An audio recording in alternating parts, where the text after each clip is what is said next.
Welcome to St. Joseph Catholic School preschool curriculum video. We are your preschool teachers. I am Mrs. Morrissey and I teach in one of the preschool 4-5-year-old classrooms. And I am Mrs. Pollock. I teach in the other preschool 4-5 classroom. And I am Mrs. Hamill and I teach in the pre-K3 classroom. And we're going to go over this curriculum packet that you received on Meet the Teacher Night if you want to follow along. It's my job this evening to talk about curriculum. We at St. Joseph's Preschool are licensed by the state of Arkansas. That licensing requires us to meet the early childhood standards for the state. So our curriculum is based on those early childhood standards. The curriculum that we use here is called Adventures in Learning. It can be found on the state website if you'd like more details than what I'm giving tonight. Adventures in Learning is divided into 4 main categories of learning or instruction. The first category will be social emotional. The next category is physical development, cognitive learning, and then language development. All right, let's start with social emotional. Socialization is a very large part of preschool. We have to learn how to get along with others and learn that there are values in our society that we use and there are behaviors that are acceptable and not acceptable. We're also going to work on that self-esteem, the self-confidence of your child. So separation in the mornings when you drop off at school and then when you come back to pick up. We work on how to communicate feelings and emotions. We learn how to listen and we learn how to be attentive, such as when someone's reading a book. One of the support people that works with pre-K is Miss Suzanne Crumpleman. She is our librarian, and this year she's going to be working not only with books, but with the teaching of religion to our preschool group. Hi, I'm Suzanne Crumpleman, and this year I'll be doing religion and technology with pre-K. In the area of physical development, we mostly talk in terms of gross motor skills and fine motor skills. Gross motor skills, obviously, we would be developing by playing on the playground, learning those rules, running, jumping, riding the tricycles, and we also could get some pre-K support there from Coach Barnes, who teaches PE to our pre-K kids. Hello, my name is Coach Barnes. Fine motor, such as how to hold a pencil, using blocks to build, using tweezers to pick up pom-poms, all of those things are worked on in the pre-K classroom. Our support person that helps us is Mrs. Lucy Cape, who teaches your preschooler art. Hello, my name is Lucy Cape, and I'm the art teacher at St. Joe's, and I come down to pre-K, and I love littles. Another area of development in preschoolers is their cognitive abilities. So what are their problem-solving skills like? What can we do to develop those problem-solving skills? Can they observe? Can they predict? How about thinking logically, classifying items, making patterns, finding patterns, sorting things? So think in terms of all those things mathematical and science related. Also pretending, imagining and developing their ideas through dramatic play. The last area I'll be talking about is language development.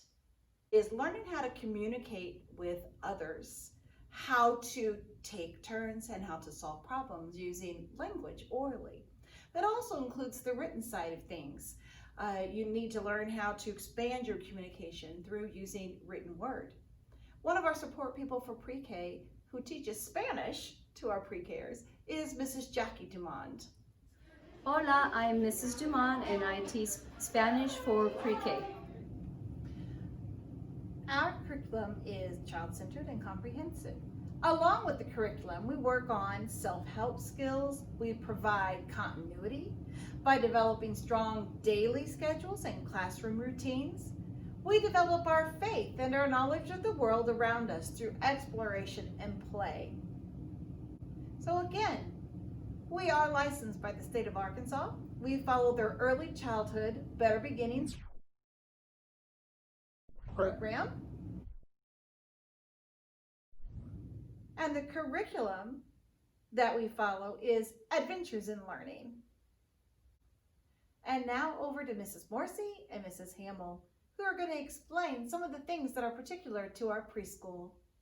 I'm going to discuss with you a little bit about some of the items that your kids can bring to school. First off, all the kids are encouraged to bring a water bottle every day. We do recommend that the water bottles are labeled with your child's name and filled with water before coming to school. So as far as the water bottles go, we discourage you to bring any water bottle like this with a lid that comes completely off while they're drinking, just because it's easy for spilling, and these as well can be hard to get the lid off, and then once they start drinking, it's easy to spill. So here are some options of water bottles that preschool allows. Anything like this that pops up with the lid staying on with a straw. If your kid is going to use one of the water bottles like this, we just really encourage you to show them and make sure that they know how to completely close it so that when they put them back, they don't leak.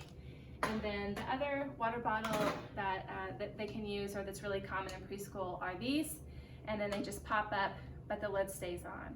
So again, please bring a water bottle every day, have your kid's name on the water bottle, take the water bottles home at the end of the day and bring a new one back for the next.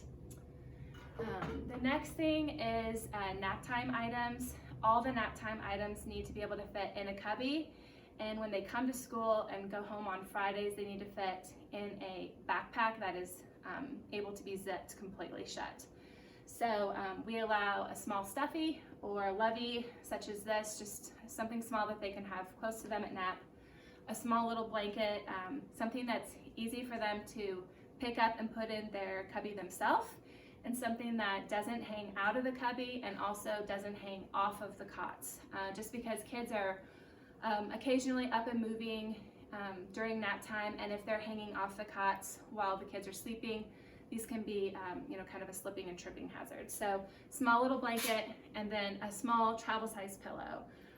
Please no bigger pillows than this, just because our cubbies aren't real big, and so it's really hard to keep the items in the cubbies if they're anything bigger than this. Final item is just the extra baggie of clothes. Just a uniform top, uniform bottom, socks, underwear, and an extra pair of shoes. Next, I'm going to discuss with you our aftercare program. The preschool transitions to aftercare at 3 o'clock, and our aftercare staff, our Patricia, Zari, and Miss Alex will also be helping for a little bit as we transition. Aftercare is optional and allowed for all families, and it's $5 a day. Hi, this is Patricia Waldrop, and I work with the after-school program. Hi, I'm Zari Fakimi. I work with After School. Hi, I'm Alex Scott, and I'm the full-time preschool aide here at St. Joseph's. Hi, I'm Courtney Flynn, and I help out in pre-K. Next, I'm going to discuss with you the lunchtime guidelines. Your child can have a hot or cold lunch. If your child brings a cold lunch, there are guidelines for licensing that we have to have. Each child needs to have a protein, milk, and either a veggie or a fruit, or 2 veggies or 2 fruits.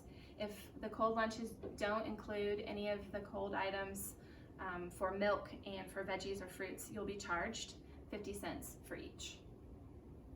The first thing I'm going to talk to you about is a couple of the times during the month that we do not wear our uniforms to school.